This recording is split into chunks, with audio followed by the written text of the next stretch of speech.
Welcome to English Buddhist Terminology. In this series, we will be exploring several different Buddhist terms as a way to help us gain a deeper understanding of what Buddhism is about. And this may also help us explain to others what Buddhism is. And today, the first term which we'll be looking at today is the Triple Gem. When you hear this term, it is often referred to or used as a part of a sentence where people say, taking refuge in the Triple Gem. And what does taking refuge in the Triple Gem mean? This actually means that it is the first step for us to become a Buddhist. For example, a lot of people may ask, I am interested in Buddhism and I would also like to become a Buddhist, but how do I do so? What kind of steps do I have to go through in order to become a true or an official Buddhist? Let's put it that way. And when we hear this question, our most easy or basic answer would be to take refuge in the Triple Gem. And when people ask, how do I become a Buddhist? And the answer will be for them to take refuge in the Triple Gem. When you take part in a refuge ceremony, you are in a way making a public declaration that you are choosing Buddhism as your religion for the rest of your life, and you will follow its teachings and its rules. Once again, when people hear this, you may also wonder, what if I believe in Buddhism and I also practice the Buddhist theories, but I do not take refuge in Buddhism? Doesn't that still make me a Buddhist? But think about this carefully. Let me give you an example. It would be like enrolling in a school. You cannot just say that, I like your school and I'm interested in the subjects which you offer at this school. Therefore, I come to observe your lessons and to take notes in your class. That's not enough to make you a student of the school. In fact, you have to first apply and then enroll in the school in order to become a proper member of the school. And then the same goes to refuge taking. Since you've decided that you want to become a Buddhist, then you may as well take that official step and take part in a refuge ceremony in order to make you what we call a true or a proper Buddhist. This is also like becoming the citizen of a country. You don't just say it. You don't just say that I want to become an American or I want to become a Canadian, and then you automatically become so. That's not the way it works. Instead, you need to actually show your commitment and your obligation to your country, and to take oaths that you will offer your service when your country needs you to do so. And then you will actually become a citizen or a proper member of that country. And so once again, this is similar to taking refuge. Otherwise, if you simply believe in Buddhism, or if you simply follow the Buddhist teachings, it still is not enough to make you a Buddhist. You will always become an outsider unless you take that proper step. And taking refuge is like several things. For example, taking refuge is like a child finding safety in his parents. And for example, when you see a child crying, if his mother or father approaches, he will most probably stop crying immediately. Why? Because when he sees his mom or dad, it means safety. It means that mom and dad is here. Everything will be fine. Therefore, if you take refuge in the Triple Gem, I believe the Triple Gem will also offer that same kind of spiritual reliance and safety to you. And also, taking refuge can also be like a navigator who has his compass when he's at sea. If he ever gets lost, all he needs to do is to take out his compass and find the right direction that takes him home. And therefore, once again, a navigator finds direction, and therefore the compass gives guidance. And the same goes to the triple gem. It will give you guidance in your life. And furthermore, taking refuge is also like finding a light in the dark. For example, if you were to be locked up inside a room that is totally dark, of course, you will be afraid. You will feel uncomfortable because you cannot see anything. And at that moment, if a light comes into sight, you will immediately feel safety and the warmth that it gives you. So this is also what refuge can be like. And before we go further into the meaning of refuge taking, let's now first take a look at what the triple gem actually means and what it consists of. And now, what are the triple gem? If we were to take a look at the word triple gem itself, you will see triple, which actually means 3 essential items.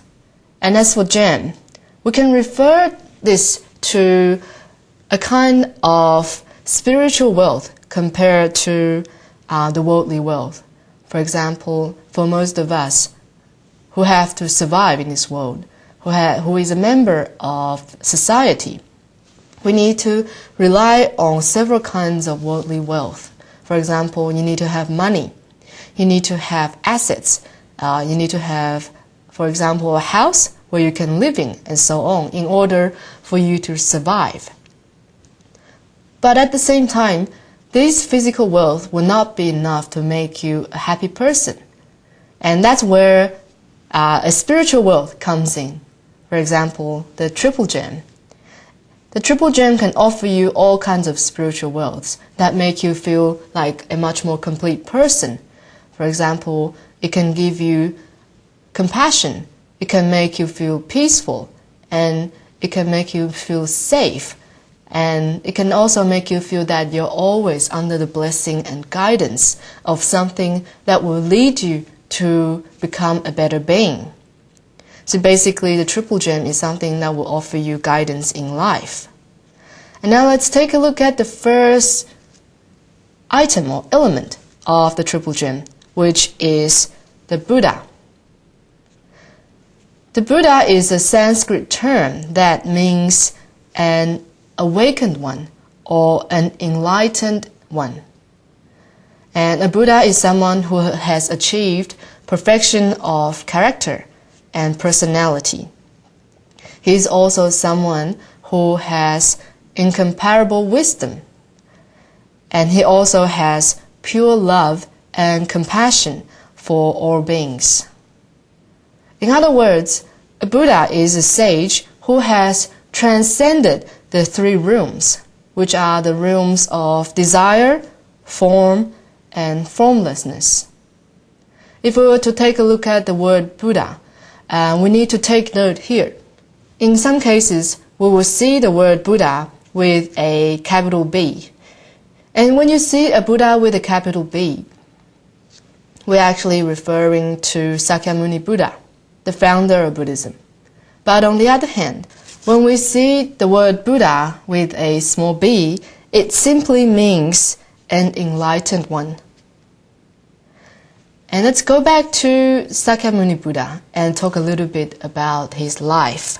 Sakyamuni Buddha was born as a prince in northern India around 2500 years ago. His name was Siddhartha Gautama, and his father, Suddhodana, was the ruler of the kingdom of the Sakyas, which is near today's Nepal. Siddhartha's mother, Queen Maya, passed away shortly after giving birth to him. Therefore, he was raised by his aunt, Mahaprajapati. At a young age, Siddhartha was married to the beautiful and devoted young princess named Yashodhara and lived a luxurious life and also a carefree one. One day, his curiosity over what is outside his palace exposed him to the shocking scenes of birth, old age, sickness, and death. Therefore, he decided to leave his family and kingdom to search for the truth of life. For 6 years, Siddhartha wandered about the valleys of the Ganges as an ascetic practitioner. He met famous teachers and practitioners, and then he studied and followed their systems and method, and submitted himself to rigorous ascetic practices. But none of these teachers satisfied his questions about life. Therefore, he abandoned all traditional religions and their methods and went his own way. It was thus that one evening, seated under the Bodhi tree, Siddhartha attained enlightenment, and after which he was known as the Buddha, the Enlightened One. Religion in this world is often portrayed with their founders as holy beings with unquestionable authorities. But on the other hand, Sakyamuni Buddha did not place himself above others when he became a Buddha. Instead, he only considered himself as an enlightened sentient being, while the rest of the sentient beings are Buddhas waiting to be enlightened. And since our self-nature possesses the same Buddha quality, to take refuge in the Buddha is also like taking refuge in ourselves. For those who may have taken refuge before, especially ones conducted by Venerable Master Xing Yun, you may remember that in the ceremony, he would often say the following words. He would tell the participants to repeat after me. I am a Buddha. Once again, repeat after me. I am a Buddha. And when he says that, he will tell you that now that you are a Buddha, you will regard yourself as someone whose conduct should comply to that of a Buddha. Therefore, once you see yourself as a Buddha, and when you admit that you do possess the nature of Buddha, or the Buddha nature, you will prevent yourself or restrain yourself from doing things that may hurt yourself or others. So you probably won't go around smoking or hurting other people or doing bad things and so on. And therefore, taking refuge in the Buddha will be like having a power station in our heart. This is a power station that will give us light and hope. So we will no longer be fearful of the dark. And we will be like someone who now has an eye that sees what is right and wrong, and that will help us feel safe. And furthermore, this power station will provide a source of energy that generates peace and freedom of mind, and thus will be the benefit of taking refuge in the Buddha. And so far we have talked very basically about the first gem, which is the gem of the Buddha. And perhaps we can take some time to look at the Dharma, which is the second element of the triple gem.